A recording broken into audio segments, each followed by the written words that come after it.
We back. Another episode on General Principle Podcast. I'm your man Sky. And of course I got my right hand with me as always. Gino XO in the building. Today we got a very special guest. Double platinum. Both albums that he dropped nationwide.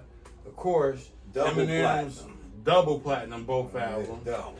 You know, Say that again, right? You went over that, right? hey. You know, one of M's best friends and also an empire, built the empire in the city. Legendary Swifty Mcvay is with us today. Yes. My brothers, Hey. my brothers. Yes. Yes, sir. Come on. Hey, gotta tap in. Gotta tap in with Mcvay. Hey, Yes, sir. we've been down my entire life. I know Swift my entire life. So Both have. We Yeah. all grew up in the same same neighborhood. right around the and- block from each other. Absolutely. Yeah. And you know it's deep when you've been knowing each other for so long. You don't even remember how nigga met. It's For just- real. Exactly. I just know. Dead right. Now look, but do you remember? Look, Met. do you remember when I used to knock on your door like and beg you to take me to the hip hop shop? Yeah. I was probably Yeah, 11 to hip-hop. 12 years old. I used to bang on this door every Saturday morning. When you had the 323, Mazda 323. the Mazda 323, and I would beg you like, dog, can you man. take me to the shop with you?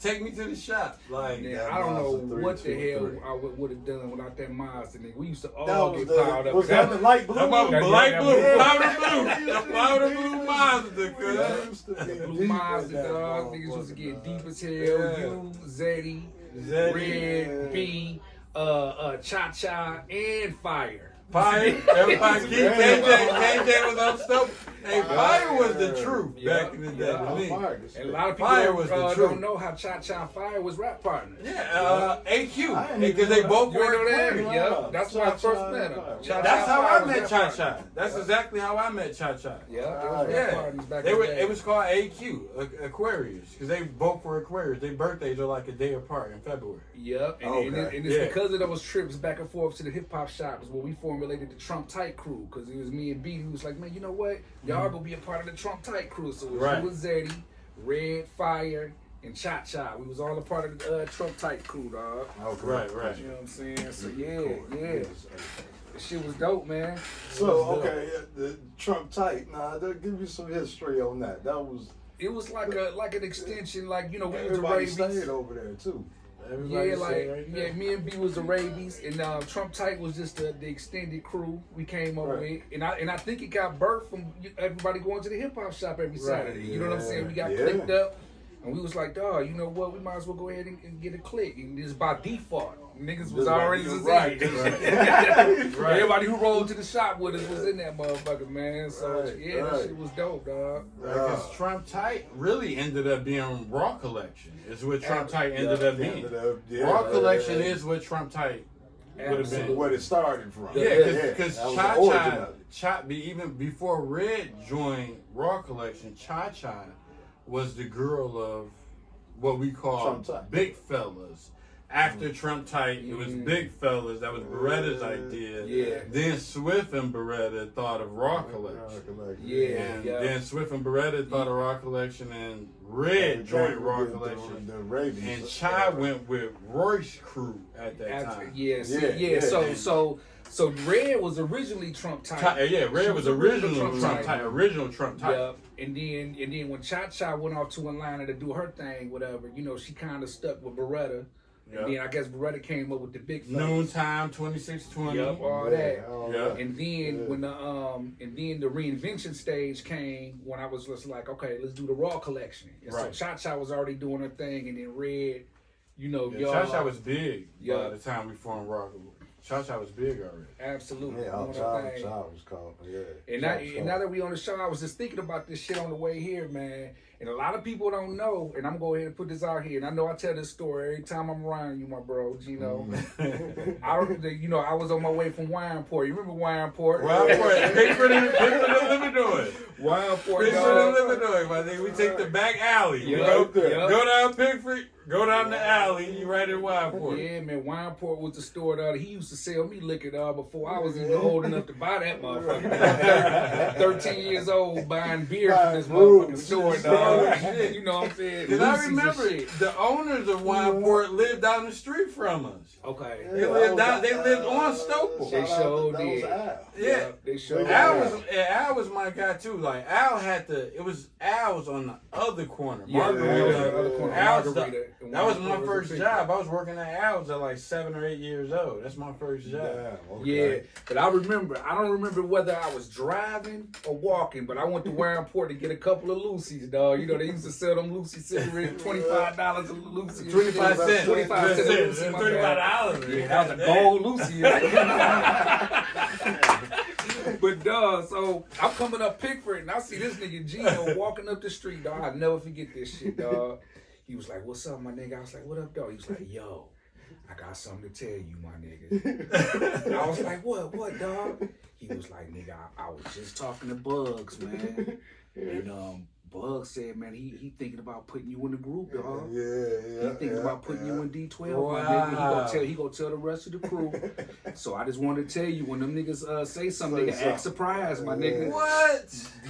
He was the first one that told me that Bugz wanted to put me in D12, nigga. I had no knowledge until Dog, you know, I automatically thought Proof, because you and Proof was so close. Yeah, me and Proof was always close, but me and Bugz ended up having a rapport. You know, outside of that too, I was cool with everybody, but me and Bugz, but you and Bugz was cool too. No, that was my dog. Yeah, absolutely. We was together every day. Every day, And Gino, every day. Gino was the one that told me that shit. Escort used to bring Bazaar to the Bazaar, man. There's so many crazy stories. Me and Bazaar and Bugz. There's some crazy stories. And we all just was. We was mad, right? That music. Dog, I just ran into the Bazaar, just ironically like the other day too. I was at the store by my house on like 12 in Southfield, and I ran into the store. I'm at the register, and a Bazaar walk in.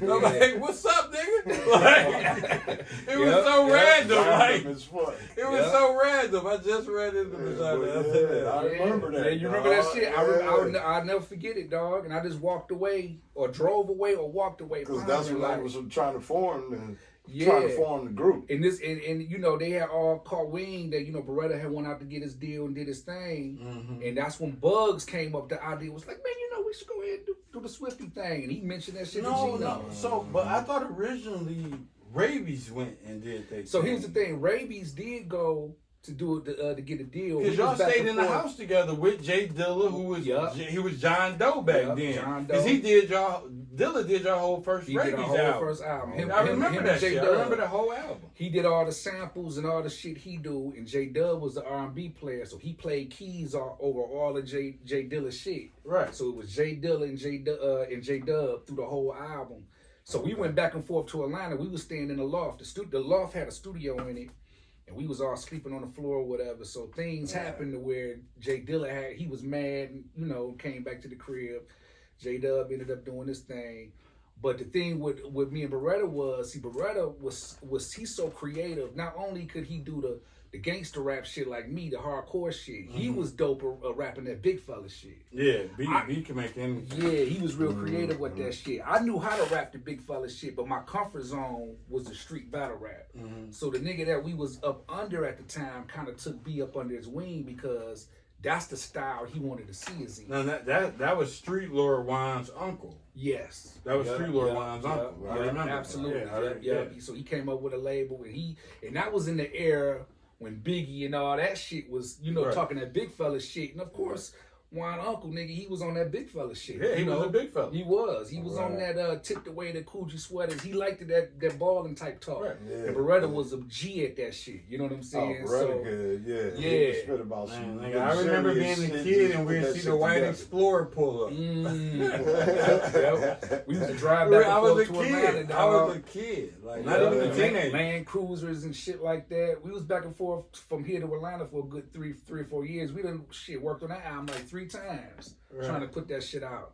So he ended up getting assigned to Robbins Entertainment, which the dude who owned Robbins Entertainment was the same dude who signed Run DMC back in the days, Corey Robbins. You know what I'm saying? So them niggas gave us a single deal.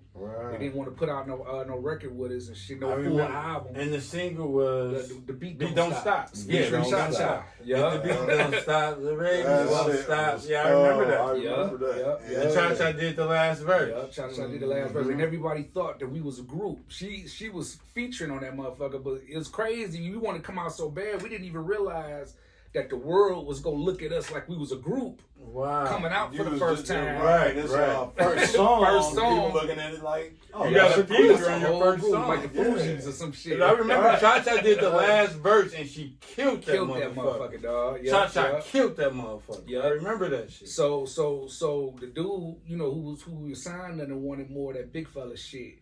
So he kind of seen that Beretta was like, nigga, okay, you the face of that shit. So he gave him a deal. You know what I'm saying? And Beretta did his thing.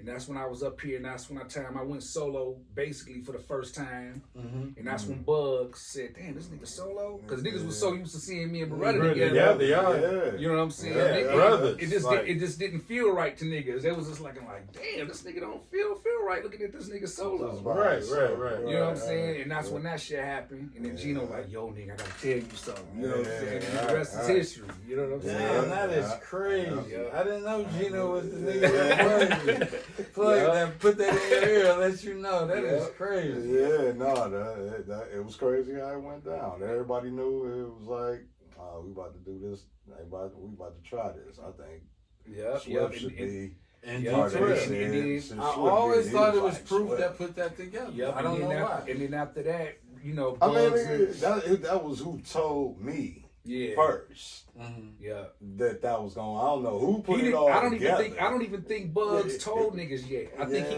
just came up with the idea and just shared it with Gino. Like that. So and then Bugz and Bizarre used to come to my crib. They used to come to my crib all the time and take me to St. Andrews. St. Andrews, you know how that shit used to be. If you had a verse ready, you know, hip hop night, nigga, you can go up in that motherfucker. But the thing about it is that the Rabies had a fucking name. A lot. Yeah. Like they had our area, that 7 Mile area where we from, the Rabies was it. Well, I know me and Zeddy, we love the Rabies. I could recite verses from that album that didn't even get released. Like literally. Yeah, and I only got one song from that whole album. And that album was dope as fuck. Dilla did most of that album. Dilla did most of that album. That album was dope as fuck. J Dilla did 90% of that album. And I remember they called him John Doe back then. And it was John Doe. Used to give out beat tapes, nigga, that lasted for only 25 seconds. You hear a beat that lasted for 25 fucking seconds. Literally, no exaggerating, nigga. You listen to that shit 25 seconds later, that shit go off like. That's it. Right. He knew niggas was jacking and shit. Right. You know, so if you want to use my shit, you gotta holler at me. Yeah. You know, you get 25 seconds, that's it. He was ahead of his time. That was back in the day. There wasn't no computers like that back then. Niggas, you had to know how to dub it off of a tape and loop it. Now, one thing I do want to ask you, how do you feel about the perception? Because you see, like, the Purple Hills, the Purple Pills, and they tried to perceive D12 a certain way versus you always been a street rapper, you from the streets, and for the world to perceive you a certain way, how did you feel about taking on that process? Because it was like taking on the character versus being Swifty Mcvay. Because the real fucking McVay is a nigga that'll kick your ass at the local liquor store. Right. Seriously though, I know you know me. So like, for niggas to try to perceive you that way, how did to put it out there? Yeah, because you could have talked all the crack and dope rap you wanted to. You could have. And I noticed how you know. I'm not saying you changed your flow. But I mean, you being an artist, you adapted to the content. It seemed like that they got you. You know, you got you. And so it's like it was like you would get a task and you would just kill it. That was your mindset on most of the shit. Yeah, like at the time, I didn't even really realize that aspect of it at the time. But what M was doing, which he was developing our character for the masses. See, you know, you got the mainstream shit versus the underground. Mm-hmm. My flavor, and of course y'all already know, is underground. So I'm thinking like, okay, I'm about to go ahead and tap into the world underground.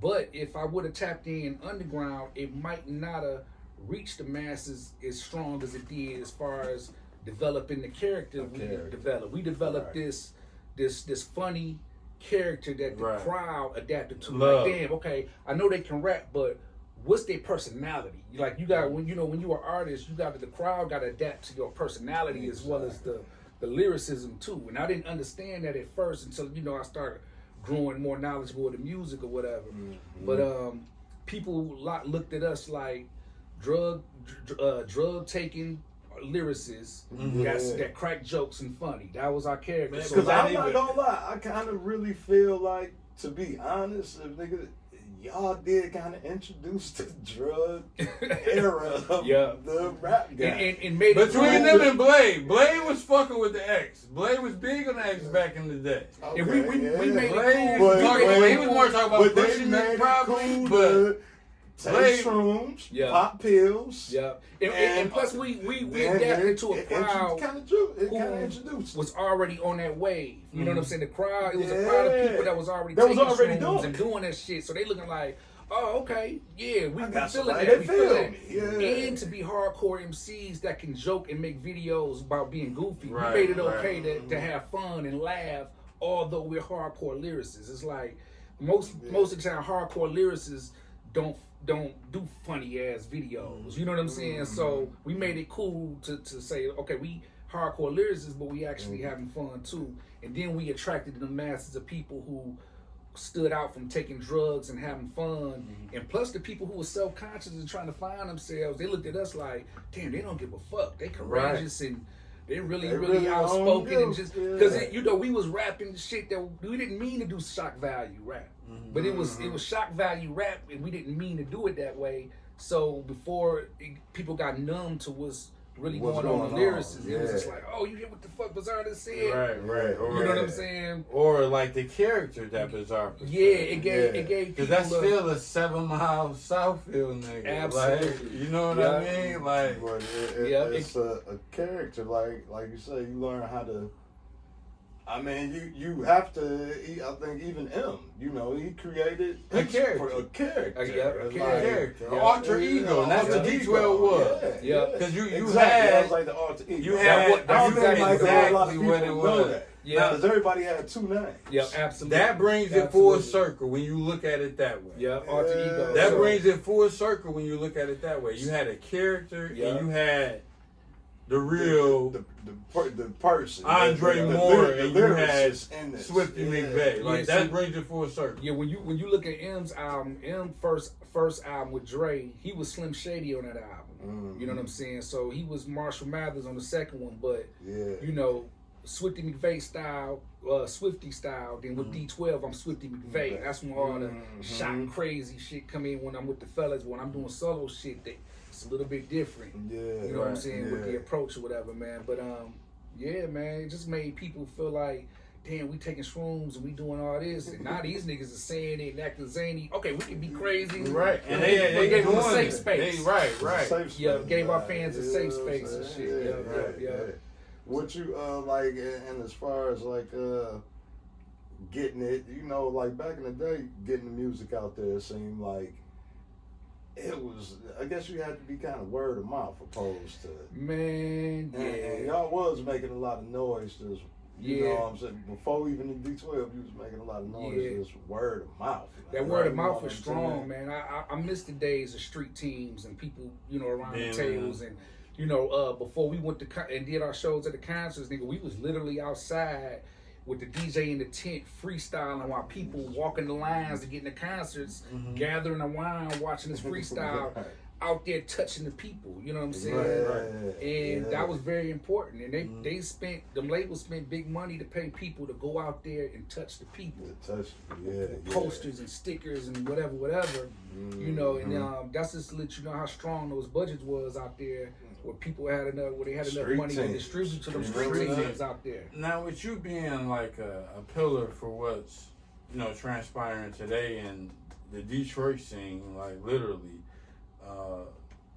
How do you feel about it right now? What the Detroit scene? Like I respect it, man. Like I had to say to myself, dog, I'm definitely torn from another cloth, and I say that respectably to say my style and the cloth that I'm torn from as an MC is not the same cloth as the young cats who rap on the style that they rap. You know what I'm saying? Some of it might not be appealing.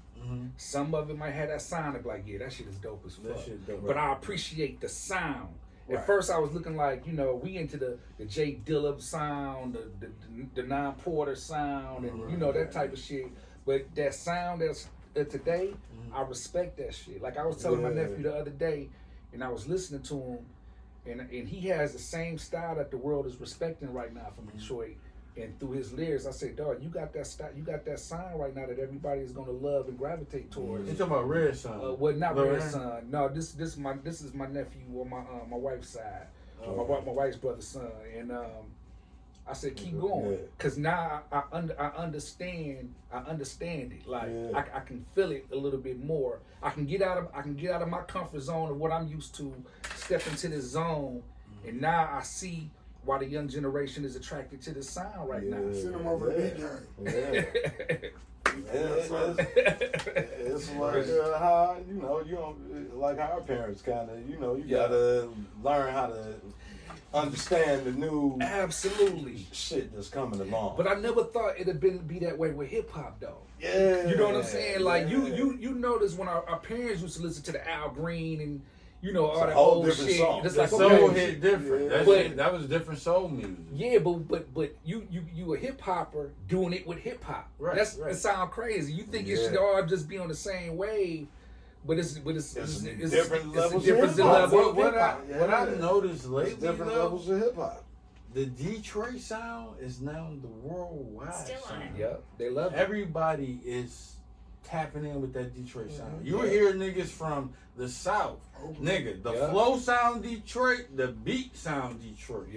So now that whole thing is flipped. Niggas is completely flipped. Niggas is literally walking around. Everybody got buffs on. Detroit top style beat. We used to be able to go to a different city, and the nigga would know you from the city, Detroit, because you buffed up, you wired up, you Cartiered up. Everybody got wires and Cartiers now. So it's not just, it's like the sound, the style is everywhere now. Yeah, it's everywhere. It's everywhere now. And to that, we worked for that. That's what we wanted. So now if niggas is getting their shine, that's why I'm like, you gotta take your hat off to these young boys. Absolutely. Absolutely. You got to. Well, a big shout out to all the young generation that's, you know, getting their snaps, putting out their own music. Because now people are gravitating towards that sound. Stick with it. It's a market out here for the Detroit sound. So all they can do right now is just keep going, because people are gonna gravitate towards all around the world. I got people in London who loves the Detroit flavor. You know what I'm saying? All the way out there in London, they listen to nothing but Detroit artists. So, you know, like, that ain't the only spot that probably do that too. That's one of the spots that I know that they gravitate towards a lot. So it's probably other spots doing that as well. So keep going. For all my young generation out there that's doing their thing. Yeah, it's definitely evolving, and you gotta respect it. You gotta let it grow and do what it's gonna do. Do you have any plans on working with younger artists or tapping in with some younger artists? Because I know. Is there anybody in specific? Not nobody specific, but I definitely open. Like I said, I understand the flavor. You know what I'm saying? And it's much different than the cloth I'm taught from lyrically, but I can adapt. You know what I'm saying? I can definitely adapt. But what I've noticed is that some of these young dudes are spitting now. It's not like the saying punch.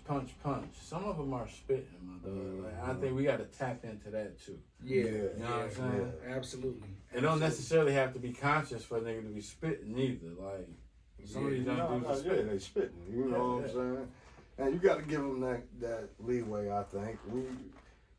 Our generation talked about wild shit, you know. I know me and Sleazy was always on some they talk. Yeah. I think it's more so some of the artists' delivery. You know what I'm saying? Yeah, that might be questionable. Yeah, some of that delivery is like, but then when you listen to the wordplay, you could be like, okay, he said a dope ass line or whatever. Yeah. But it's all good. Right. You know what I'm saying? Right. You got like some new stuff that you working on right now? Yep. Me and Canava got a project. We got my Brother's Keeper Part 2. That's dope. Yeah. Now I know y'all just came off tour too, right? Yep. Yeah. We just did a tour with Snoop. Okay. What y'all did was Snoop. Yeah. We just had a 30-day run with Snoop. Man. Wow, man. Shout out to Snoop Dogg. Shout out to Snoop Dogg. Yeah. Shout out Snoop. Shout out to everybody on that tour. Snoop is the face of fucking hip hop. I don't give a fuck what nobody say. Dog. Snoop is a big face. One of the most famous. I don't give a fuck what nobody says. Snoop is the fucking face of hip hop. He could walk past any door. A caveman. Any door. Cereal, lighters, Skechers, anything.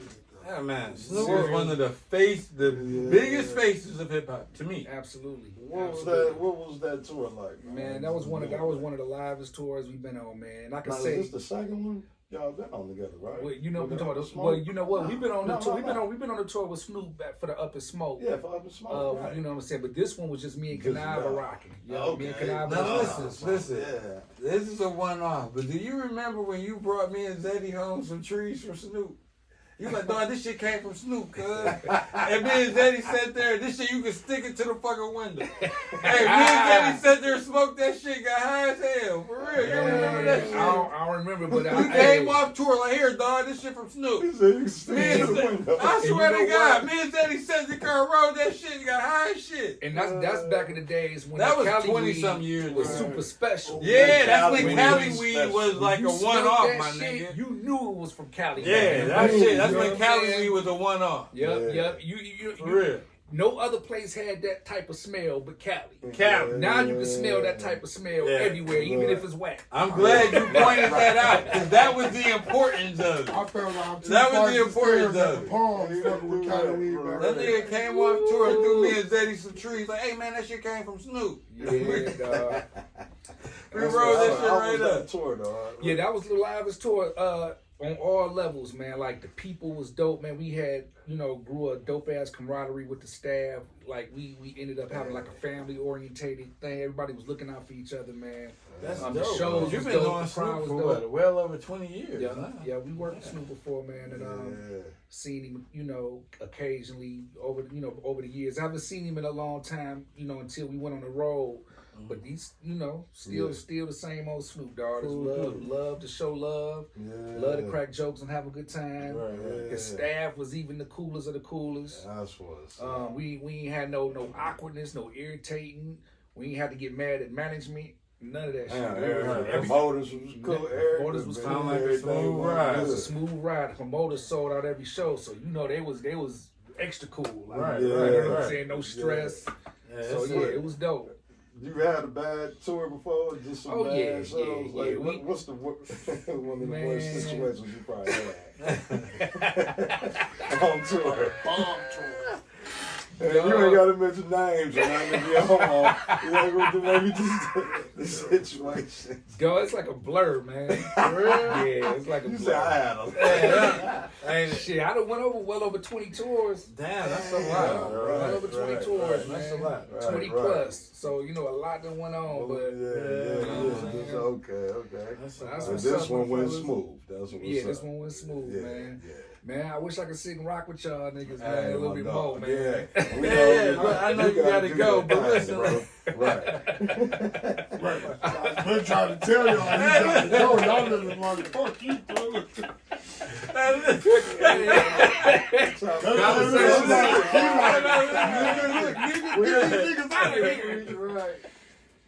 Listen, I know you gotta run to the airport, but real quick, I want to do a quick top 5 for you. The Fab Five. Oh, Fab 5. Run that shit. Okay. Run a quick Fab I'm gonna 5. say it. Coca Pepsi. Coca Pepsi. Coke. Pepsi. Beach or woods? Beach. Toilet tissue up or down? Shit. You talking about forward or back? Yeah. On the road. That's what you pull it this way or pull it that way. Right, yeah. I'm gonna pull it forward, man. That shit gonna be rubbing against the wall and shit.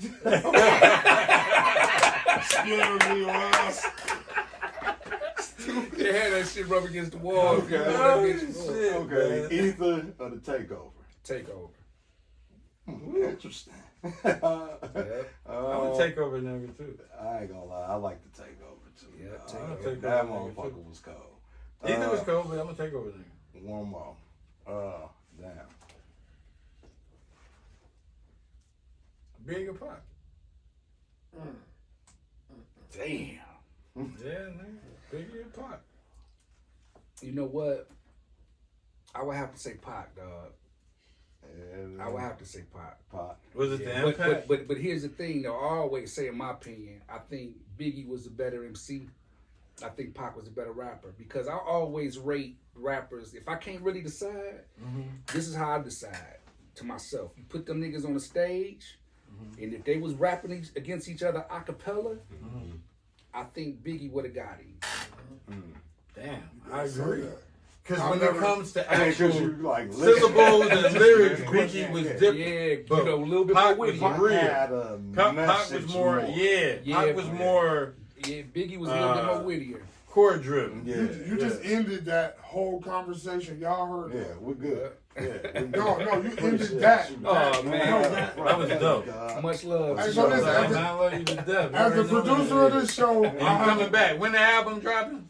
Shoot, no release date yet, man. But we trying to do it this summer. So between now and September, we got some shit coming. Me and Kanai. So listen, I want to give you flowers as a producer of OGP, man. You are one of the greatest, underrated artists in the industry, period. I love you. You're my brother. I love you too. That's from Thriller. That's from DJ Thriller. I appreciate you, Yes, baby. sir. I really appreciate You already know how we rock with you want to let the people know if the handles, Yeah. Holla at me at my Instagram is McVay D12. That's McVay D12. Same for Twitter. And then you can holla at me on the Facebook at Swifty D12. And D12 official is the Facebook is the Instagram for D12 or whatnot. So yeah, get at me, man, and get up on the latest stuff that's coming out in the future. It is. Swifty Mcvay on GP. We out. Yes, sir. Hey, man. Hey, I feel bad knowing I gotta leave. I got to come back. You coming back, nigga. Well, I'm gonna show up at your house. And he's